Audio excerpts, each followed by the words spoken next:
Ya, Assalamualaikum warahmatullahi wabarakatuh. Selamat pagi, selamat siang, atau selamat sore, ataupun selamat malam buat Pasparta ataupun teman-teman semua yang telah menonton video ini. Di sini kami dari kelompok 4 akan membawakan materi kepemimpinan mata kuliah kepemimpinan revolusi industri di materi pertemuan ke-9.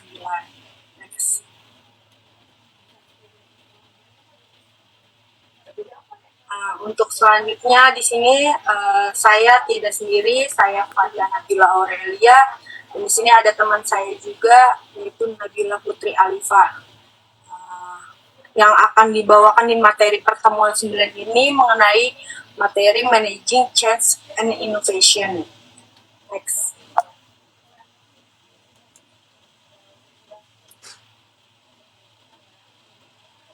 Di sini ada leading change atau biasa disebut juga memimpin perubahan, yang dimana kekuatan untuk merubah perubahan tersebut merupakan bagian penting dalam memimpin perubahan.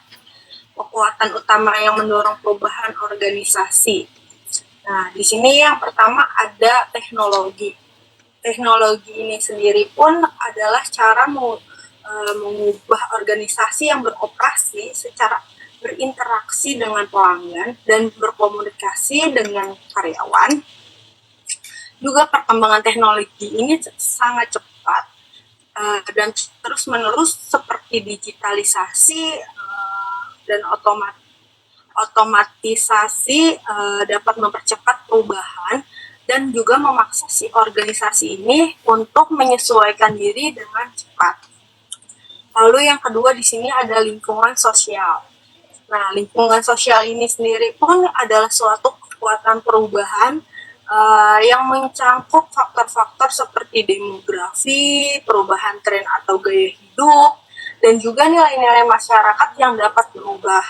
Nah, si organisasi ini juga harus beradaptasi dengan lingkungan sosial yang berubah ini untuk memenuhi kebutuhan pelanggan dan karyawan.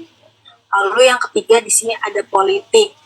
Apa sih politik? Politik itu adalah kekuatan perubahan yang mencakup perubahan regulasi untuk kebijakan pemerintah. Nah, juga dalam perubahan ini pun berhubungan secara internasional dan juga perdagangan global. Perubahan dalam politik ini juga dapat mempengaruhi organisasi secara langsung ataupun tidak langsung. Dan organisasi ini juga harus siap untuk menanggapi perubahan ini. Lalu selanjutnya ada yang keempat yaitu ekonomi. Ekonomi ini adalah kekuatan perubahan yang mencakup si perubahan ini dalam kondisi pasar dalam persaingan. Termasuk perubahan dalam permintaan, pasokan, perubahan dalam harga, dan juga biaya. Dalam perubahan ini, teknologi produksi organisasi juga harus mampu menyesuaikan diri untuk perubahan ekonomi yang agar tetap bisa bersaing dan beroperasi secara efektif. Nah, dalam keseluruhan keempat ini, kekuatan perubahan tersebut dapat memaksa organisasi untuk mengambil tindakan yang drastis untuk bertahan dan berkembang. Oleh karena itu, kita sebagai pemimpin juga harus mempunyai rasa penting untuk memahami dan merespon keempat kekuatan perubahan ini dengan cara yang efektif dan adaptif. Next. Nah, selanjutnya ada kekuatan internal dan eksternal. Di dalam kedua jenis ini, kekuatan yang membentuk dan mempengaruhi perubahan dalam organisasi, juga kekuatan internal terdiri dari faktor-faktor seperti budaya organisasi, struktur organisasi, dan juga proses bisnis. Budaya organisasi ini juga dapat mempengaruhi cara karyawan, bagaimana karyawan ini dapat berinteraksi satu sama lain dan juga dengan pelanggan, sementara struktur organisasi ini dapat mempengaruhi bagaimana keputusan yang dibuat dan bagaimana tanggung jawab yang akan dibagi. Jadi proses bisnis ini dapat mempengaruhi efisiensi dan efektivitas organisasi dalam mencapai tujuan mereka. Nah, kekuatan internal ini dapat menjadi tantangan bagi organisasi yang ingin melakukan perubahan karena perubahan ini dapat memerlukan perubahan pada aspek-aspek tersebut. Next. Nah, selanjutnya ada kekuatan eksternal. Kekuatan eksternal ini di sisi lain juga mencakup faktor-faktor yang berada di luar kendali organisasi, seperti teknologi, lingkungan sosial, politik, ekonomi, seperti yang dibahas juga dalam kekuatan untuk perubahan tersebut. Kekuatan eksternal ini dapat mempengaruhi cara organisasi beroperasi dan juga dapat memaksa organisasi ini untuk menyesuaikan diri untuk tetap relevan dan kompetitif. Nah, si pemimpin ini juga perlu mempertimbangkan dan merespon bagaimana kekuatan internal dan eksternal dalam merencanakan perubahan organisasi. Begitu juga mereka harus memahami budaya, struktur organisasi saat ini untuk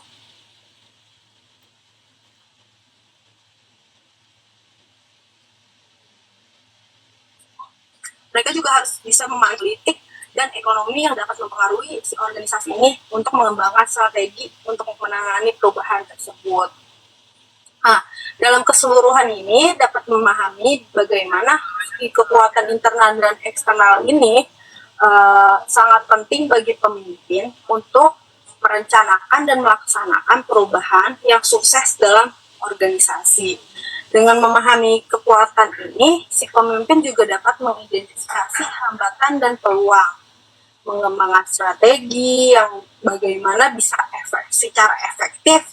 Si pemimpin ini dapat memimpin organisasi menuju masa depan yang jauh lebih baik. Next.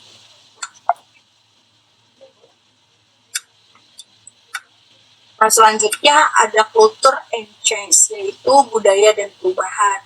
Di mana budaya dan perubahan ini memerlukan pemimpin yang perlu memahami budaya organisasi dan mengidentifikasi nilai-nilai yang mendasari budaya tersebut untuk merencanakan perubahan yang efektif. Si pemimpin juga dapat memulai perubahan dengan mengkomunikasikan nilai-nilai baru dan membangun konsensus tentang nilai-nilai ini di seluruh organisasi. Selain itu juga, pemimpin juga harus memperhatikan bagaimana si perubahan ini dapat mempengaruhi budaya organisasi secara keseluruhan. Jadi perubahan yang sukses itu harus mempertimbangkan bagaimana budaya organisasi ini dapat menyelesaikan diri dengan perubahan tersebut dan bagaimana perubahan dapat mempengaruhi budaya organisasi yang ada. Si pemimpin juga harus bisa nih memastikan bagaimana bahwa karyawan memahami tujuan dan manfaat yang perubahan tersebut. Jadi culture change ini atau budaya perubahan adalah budaya organisasi yang kuat dapat menjadi yang kuat jadi dapat menjadi penghalang bagi perubahan dalam berorganisasi. Juga karena karyawan mungkin mengalami kesulitan dalam mengubah cara mereka beroperasi yang sudah dianggap normal dan budaya organisasi ini juga sudah ada. Nah, dalam hal ini juga budaya dan perubahan ini mengalami hal seperti komunikasi yang efektif sangat penting juga untuk membangun bagaimana dukungan karyawan untuk membantu mereka memahami nilai dari perubahan dalam secara keseluruhan. Budaya organisasi ini juga bisa mengidentifikasi bagaimana nilai-nilai yang mendasarinya untuk merencanakan perubahan yang efektif. Selain itu juga, si pemimpin juga harus bisa mempertimbangkan bagaimana perubahan itu dapat mempengaruhi budaya organisasi secara keseluruhan dan juga membangun komunikasi yang efektif untuk membangun dukungan karyawan dan memastikan keberhasilan perubahan. Next.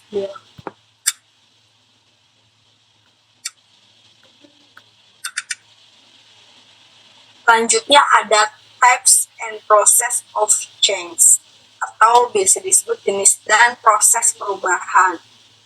Nah, beberapa jenis perubahan ini dapat terjadi di organisasi, yaitu perubahan strategis, perubahan budaya, ataupun perubahan struktural, dan juga perubahan teknologi. Proses perubahan ini juga yang efektif melibatkan beberapa tahapan, yaitu pengenalan masalah atau kesempatan untuk perubahan, perumusan strategi untuk perubahan, mengimplementasikan perubahan, dan evaluasi dan pengawasan si perubahan. Nah, proses perubahan ini dimulai dari mengidentifikasi masalah atau kesempatan untuk perubahan dalam organisasi. Nah, selanjutnya implementasi perubahan ini dapat dilakukan dengan menetapkan prioritas dan juga bisa mengalokasikan sumber daya yang dirumuskan, sumber daya untuk mengimplementasikan strategi yang telah dirumuskan. Nah, tahap terakhir juga adalah evaluasi dan pengawasan perubahan, di mana si pemimpin ini juga harus mengevaluasi dampak perubahan dan mengawasi implementasi perubahan untuk memastikan keberhasilannya. Selama proses perubahan ini, komunikasi yang efektif itu sangat penting. Pemimpin juga harus membangun komunikasi yang jelas dan juga terbuka dengan karyawan untuk membantu mereka agar dapat memahami tujuan mereka, perubahan dan untuk perubahan dan manfaatnya yang diharapkan dari perubahan tersebut. Dalam keseluruhan ini, perubahan juga dapat terjadi dalam berbagai bentuk di dalam organisasi. Proses perubahan yang efektif ini dapat melibatkan juga pengenalan masalah atau juga kesempatan dan pengawasan perubahan. Selama proses perubahan ini, komunikasi yang efektif juga sangat penting untuk bagaimana membangun dukungan karyawan dan memastikan keberhasilan perubahan yang telah sudah dijalani. Setelah masalah atau kesempatan itu dapat diidentifikasi, perumusan strategi ini dapat ditentukan tindakan apa nih yang harus diambil untuk dapat bisa merespon masalah atau kesempatan yang terjadi dalam hal tersebut. Next. Yuk. Nah, di sini juga ada types of change dalam jenis perubahannya. Jadi ada 4 jenis perubahan yang dapat terjadi di organisasi. Yaitu yang pertama ada perubahan strategis. Perubahan strategis adalah bagaimana terjadi jika si organisasi ini dapat mengubah arah atau fokus utama mereka. Jenis perubahan ini juga dapat berupa perubahan visi, misi, ataupun juga tujuan organisasi tersebut. Nah, perubahan strategis ini mungkin diperlukan ketika organisasi ini menghadapi persaingan yang semakin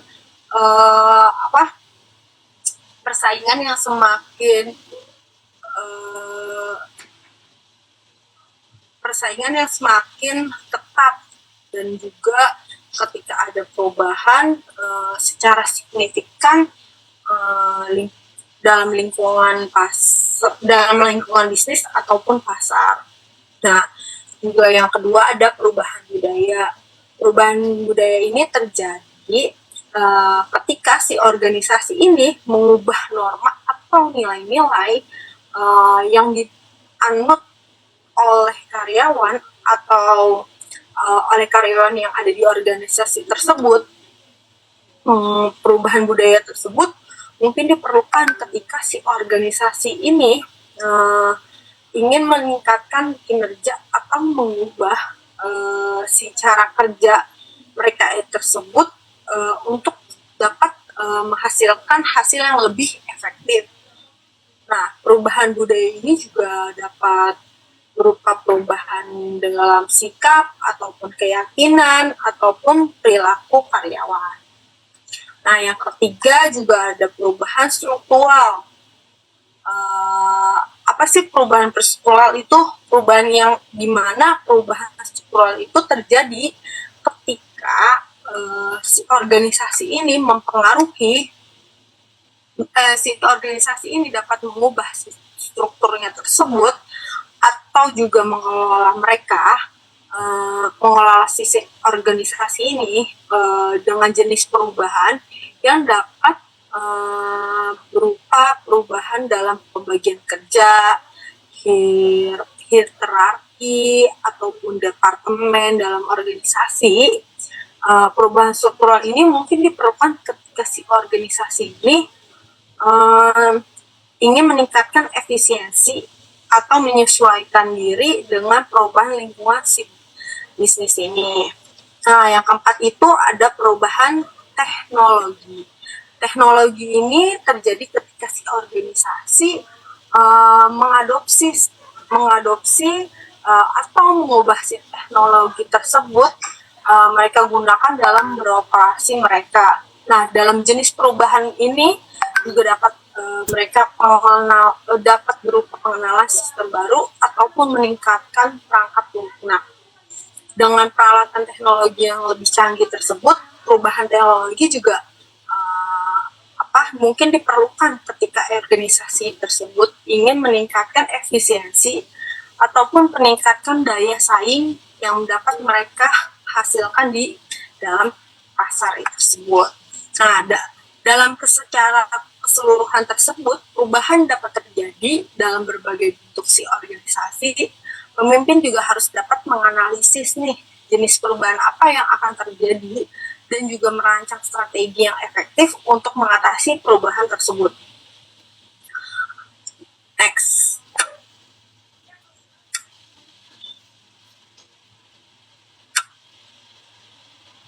Nah, selanjutnya ada Lewin's Model of for Change, yaitu di mana ini adalah jenis model Lewin yang model tersebut adalah perubahan yang paling terkenal atau juga banyak digunakan dalam manajemen perubahan.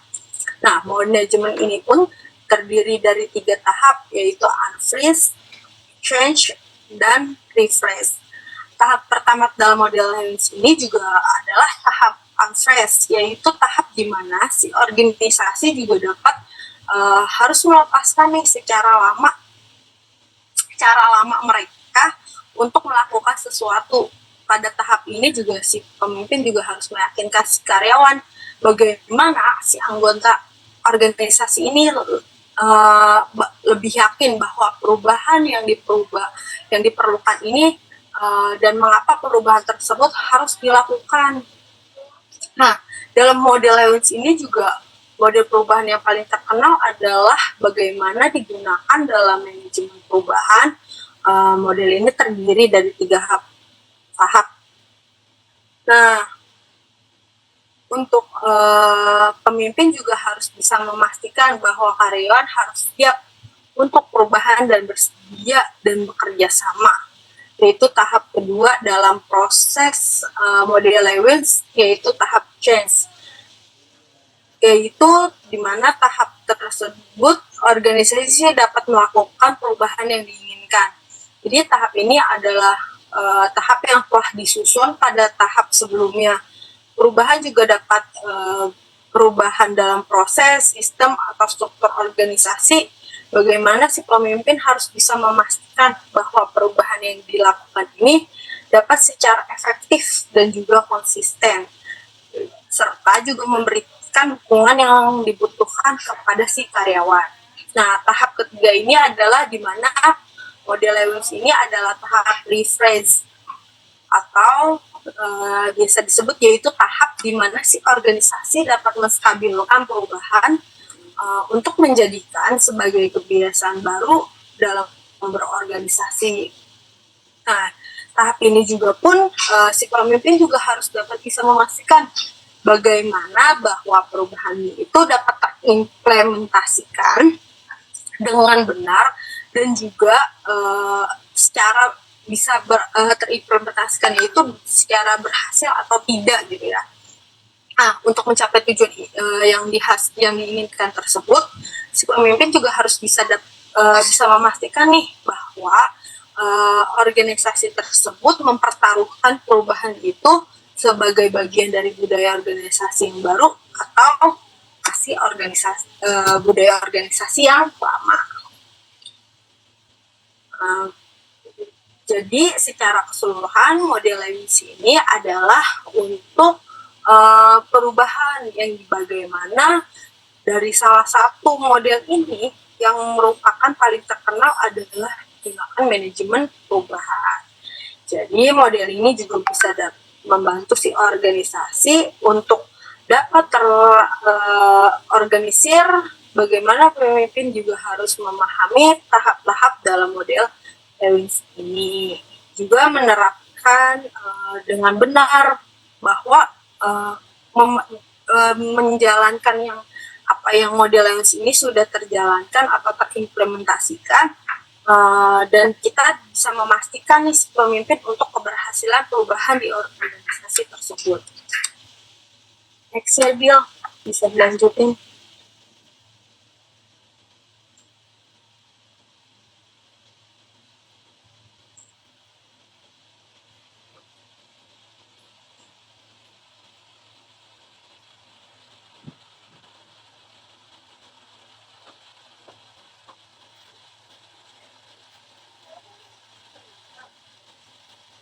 Selanjutnya ada proses of planned change atau proses perubahan terencana, yang dimana proses perubahan terencana ini adalah pendekatan secara sistematis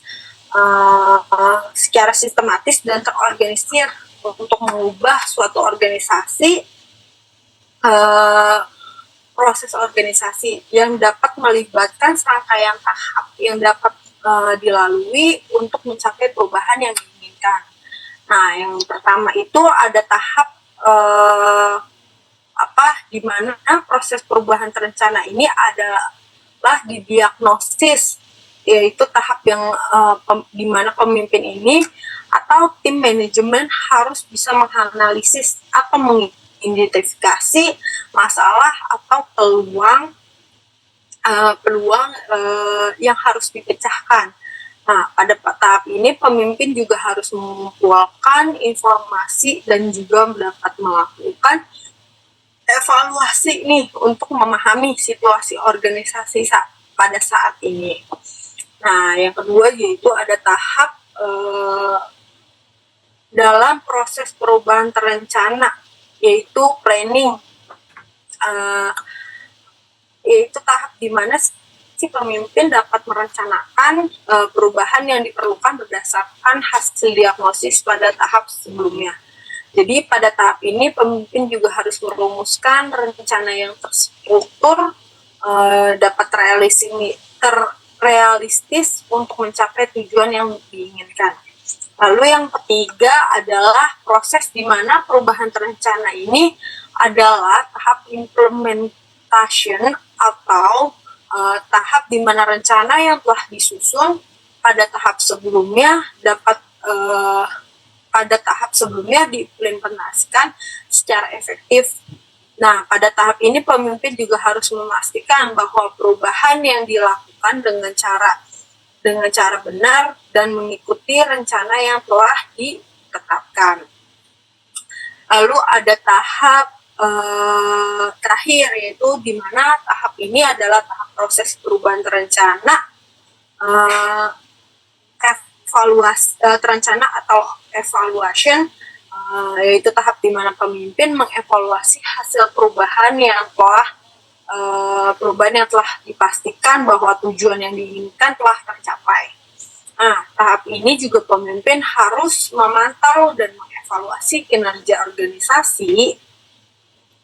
Si organisasi ini untuk memastikan bahwa perubahan tersebut memberikan dampak secara positif atau menghasilkan hasil yang diinginkan, dan bisa juga dampak ini hasilnya bisa jadi negatif. Nah, secara keseluruhan proses ini juga adalah sebuah bentuk perubahan terencana yang dimana pendekatan sistematis ini dapat terstruktur untuk mengubah organisasi. Nah, proses ini juga membantu si pemimpin untuk memahami masalah ataupun peluang yang di organisasi dan merencanakan perubahan yang diperlukan. Nah, pemimpin ini juga harus memastikan bagaimana bahwa perubahan yang diimplementasikan tersebut dengan benar atau mengikuti rencana yang telah ditetapkan. Evaluasi perubahan ini juga penting untuk memastikan bahwa tujuan yang diinginkan sudah tercapai atau belum. Next.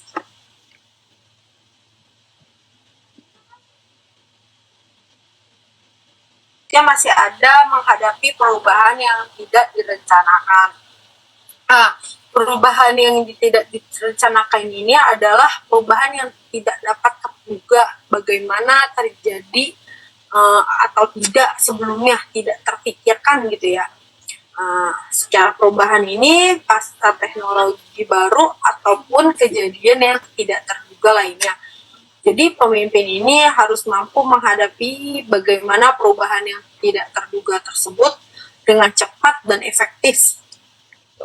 Nah, tahap pertama itu adalah proses perubahan terencana adalah diagnosis, di mana yaitu tahap tersebut si pemimpin atau tim manajemen melakukan analisis tersebut untuk mengidentifikasi bahwa masalah ataupun peluang yang harus dipecahkan tersebut. Nah, pada tahap ini juga pemimpin harus mengumpulkan informasi atau juga dapat melakukan evaluasi untuk memahami situasi organisasi pada saat terjadinya perubahan yang tidak terduga tersebut. Nah, yang selanjutnya tuh ada setelah mengenali kebutuhan perubahannya, si pemimpin juga harus bisa menciptakan rasa urgensi atau critical stage of urgency. Di mana di antara karyawan ini dan anggota tim manajemen dapat dilakukan dengan berkomunikasi secara jelas dan efektif mengenai kebutuhan atau perubahan dan dampaknya pada organisasi. Terus ada juga pemimpin harus bisa memastikan bahwa semua anggota timnya itu dapat memahami nggak pentingnya perubahan tersebut, dan juga si pemimpin harus bisa memotivasi mereka untuk bekerja sama dalam menghadapi perubahan tersebut. Selanjutnya juga ada tahap mengembangkan strategi apa nih yang akan dijalankan untuk menghadapi perubahan yang efektif atau developing a strategy for change. Nah, pemimpin ini juga harus memikirkan langkah-langkah yang harus diambil untuk mengatasi perubahan yang tidak terduga tersebut. Strategi perubahan ini juga disusun bahwa tugas selanjutnya adalah mengimplementasikannya. Si pemimpin harus bisa memastikan bahwa perubahan yang dapat diimplementasikan tersebut dengan mengimplementasikannya.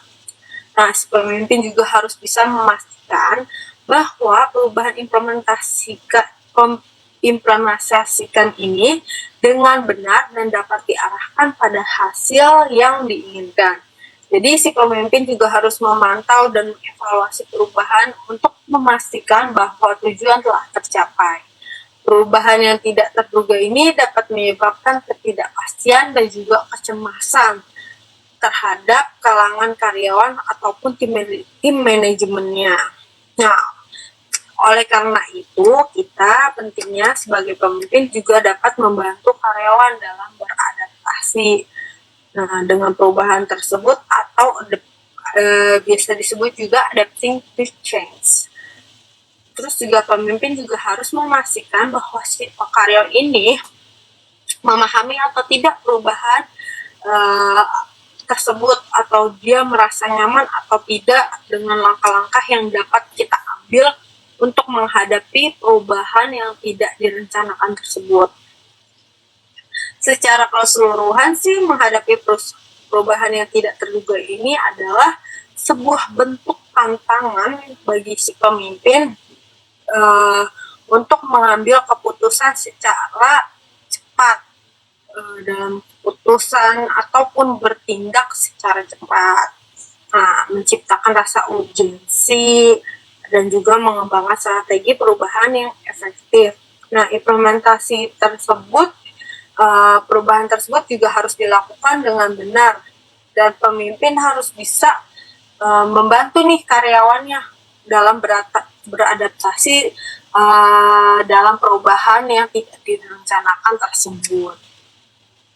Next. Selanjutnya ada resistensi terhadap perubahan dan solusi. Resistensi itu membahas tentang tantangan yang dihadapi oleh pemimpin dalam mengatasi perlawanan terhadap perubahan organisasi. Nah, salah satu faktor penting yang mempengaruhi keberhasilan perubahan ini adalah gimana sih pemimpin mampu mengatasi resistensi tersebut daripada stakeholder. Nah, beberapa solusinya itu yang dapat dilakukan oleh pemimpin adalah mengkomunikasikan alasan dan manfaat perubahan secara jelas dan terbuka. Terus memberikan pelatihan dan pendampingan untuk mengurangi ketakutan dan kekhawatiran yang muncul dari tim-timnya tersebut. Lalu melibatkan para stakeholder dalam proses perencanaan dan implementasi perubahan. Dan yang terakhir, memberikan penghargaan dan insentif kepada mereka yang mendukung perubahan. Nah, dengan cara tersebut, si pemimpin itu dapat membangun dukungan dan keterlibatan daripada stakeholder. Nah, sehingga perubahannya itu dapat dilakukan dengan lebih efektif dan efisien. Selanjutnya ada penyebab resistensi. Penyebab resistensi itu membahas beberapa faktor penyebab terjadinya resistensi dalam perubahan organisasi. Nah, untuk faktor-faktornya yaitu adanya ketidakpastian, ketidakjelasan, atau kurangnya pemahaman tentang perubahan yang akan terjadi. Lalu ada ketakutan, kehilangan status QO, atau keamanan kerja. Lalu ada perasaan tidak terlibat dalam proses pengambilan keputusan. Kurangnya keyakinan terhadap kemampuan organisasi atau pemimpin untuk berhasil melaksanakan perubahan.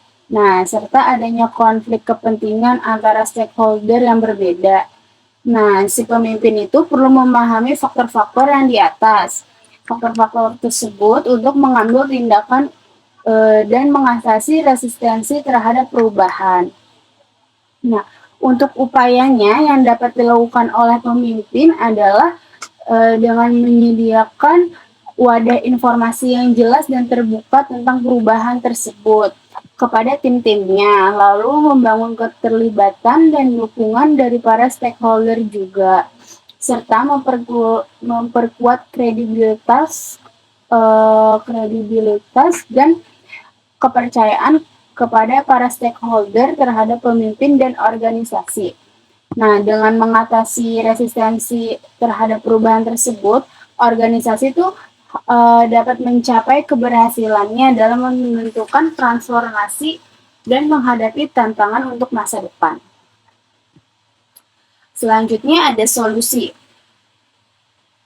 Menurut Nafahandi, menyarankan beberapa solusi untuk mengatasi resistensi terhadap perubahan dalam organisasi, yaitu antara lain pemimpin harus mengkomunikasikan secara jelas dan terbuka tentang alasan dan manfaat dari perubahan tersebut.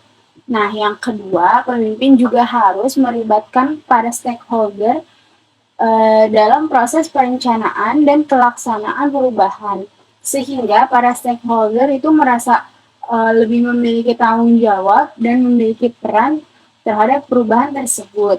Nah, yang ketiga, pemimpin juga harus memberikan dukungan dan sumber daya yang diperlukan untuk memfasilitasi perubahan tersebut. Yang keempat, pemimpin harus mempertimbangkan dampak sosial dan emosional yang mungkin terjadi pada si para stakeholdersnya ini akibat perubahan tersebut. Nah, yang kelima, harus memperkuat juga hubungan dan kepercayaan antara organisasi dan para stakeholder dengan mengambil tindakan-tindakan tersebut. Pemimpin juga dapat meminimalisir resistensi itu terhadap perubahan dan mencapai tujuan transformasi organisasi dengan lebih efektif lagi. Nah, selanjutnya ada budaya. Itu beberapa aspek penting dalam memimpin perubahan dalam organisasi. Salah satu aspek penting tersebut adalah kreativitas dan improvisasi. Nah, selanjutnya ada kreativitas. Kreativitas ini diperlukan dalam menghasilkan ide-ide baru yang dapat memecahkan masalah yang dihadapi oleh organisasi. Nah, sedangkan improvisasi itu adalah dibutuhkan dalam menghadapi situasi yang tidak terduga atau tidak direncanakan dengan baik di dalam suatu organisasi. Nah, pemimpin yang kreatif itu dapat mendorong kepada si para karyawannya ini untuk berpikir secara inovatif dan menciptakan solusi-solusi yang baru. Nah, pemimpin juga dapat menggunakan teknik brainstorming atau design thinking untuk menghasilkan ide-ide baru dan menggambarkan strategi yang efektif. Untuk selanjutnya, improvisasi, yaitu improvisasi yang dibutuhkan para pemimpin ketika organisasi menghadapi perubahan yang tidak direncanakan atau situasi yang tidak terduga. Nah, si pemimpin ini perlu memperkuat kemampuan dia dalam improvisasinya di dalam organisasi tersebut dengan memberikan pelatihan atau menunjuk tim khusus nih di timnya yang bertanggung jawab untuk menangani situasi yang tidak terduga tersebut. Dan selanjutnya dalam memimpin perubahan ini, kreativitas dan improvisasi menjadi hal yang sangat penting untuk menghasilkan solusi yang efektif dalam menghadapi perubahan yang terjadi. Selanjutnya ada leading change mutually takes on effort, yaitu tentang peran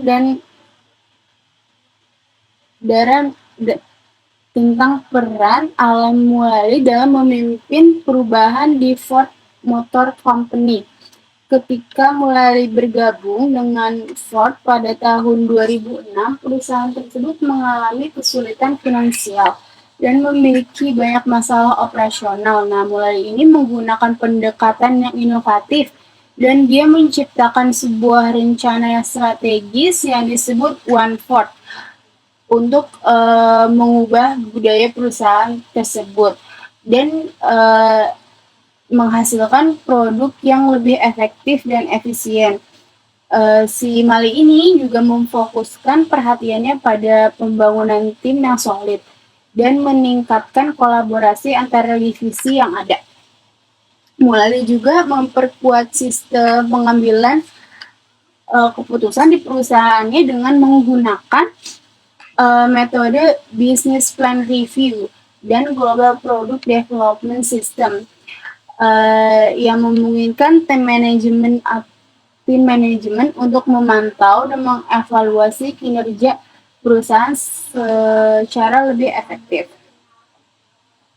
Melalui pendekatannya, yang berfokus pada budaya, kinerja, dan kemitraan. Mulai juga berhasil nih melibatkan Ford ke jalur keberhasilan dan membangun fondasi yang kuat untuk masa depan perusahaan. Nah, cerita si Mali ini memberikan contoh gimana sih seorang pemimpin dapat memimpin perubahan yang signifikan dengan strategi yang inovasi yang tepat. Selanjutnya ada visi dan inspirasi. Membahas tentang pentingnya memiliki visi dan inspirasi dalam memimpin perubahan. Seorang pemimpin itu harus mampu menginspirasi dan memberikan arah yang jelas akan kepada timnya dan dapat memimpin timnya itu melalui perubahan yang sulit. Nah, visi yang jelas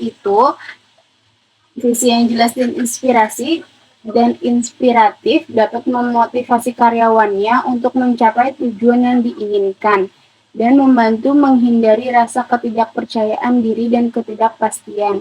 Nah, selain itu, si visi yang kuat ini juga dapat membentuk budaya organisasi yang positif dan berorientasi ke depannya. Sebagai pemimpin, penting juga nih untuk dapat membangun visi yang berhubungan dengan tujuan organisasi dan kemudian mengkomunikasikannya dengan jelas dan inspiratif kepada karyawannya. Hal ini dapat menciptakan rasa kebanggaan dan keterlibatan yang lebih besar dalam tim tersebut. Dan selanjutnya ada learning organization, yaitu organisasi yang dapat terus-menerus belajar dari pengalaman, memperbarui pengetahuan dan keterampilan, dan menerapkannya dalam praktek. Nah, organisasi belajar ini mampu beradaptasi dengan cepat terhadap perubahan yang terjadi dan memperbaiki proses bisnis tersebut secara berkelanjutan. Proses belajar organisasi ini tidak hanya terbatas pada individu, tetapi melibatkan kepada kelompok dan organisasi secara keseluruhannya. Untuk menjadi organisasi belajar, suatu organisasi itu harus menciptakan lingkungan yang mendukung pembelajarannya. Terus termasuk mempromosikan budaya pembelajaran dan mengembangkan sistem pembelajaran yang efektif seperti pelatihan, monitoring, dan pengembangan karir.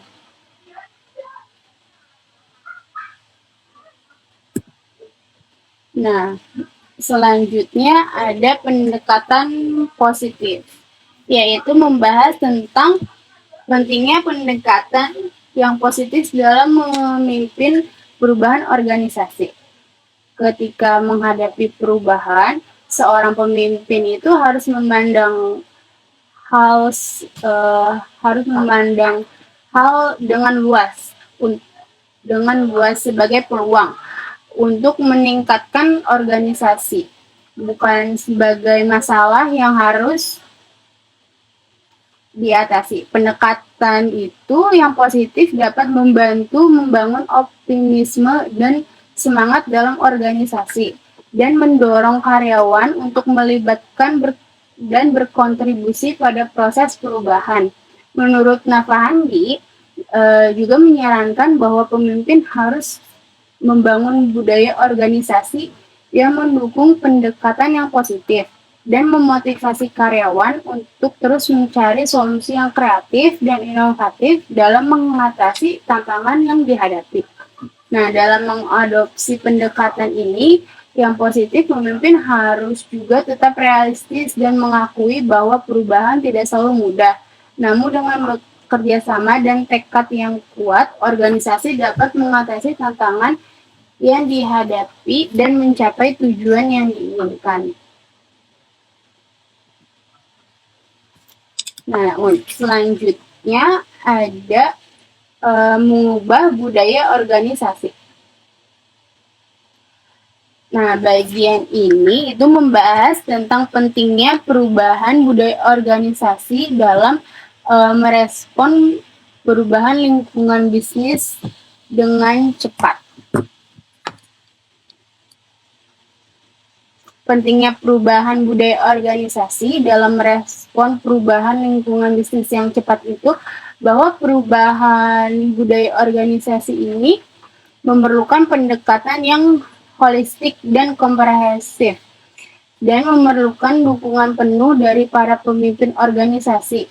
Penulis juga menjelaskan bahwa perubahan organisasi budaya ini harus dimulai dengan pemahaman yang jelas tentang budaya organisasinya, dan ada bukti juga dengan proses perubahan yang hati-hati dan terencana. Contohnya itu strategi dan taktik yang dapat digunakan untuk mengubah organisasi seperti mengubah nilai-nilai organisasi, membuat perubahan dalam struktur organisasi, dan memperkenalkan kebijakan baru yang mendukung perubahan budaya organisasi. Nah, yang terakhir ini bagian menekankan pentingnya komunikasi yang efektif dan partisipasi dari keseluruhan anggota organisasi dalam proses perubahan budaya.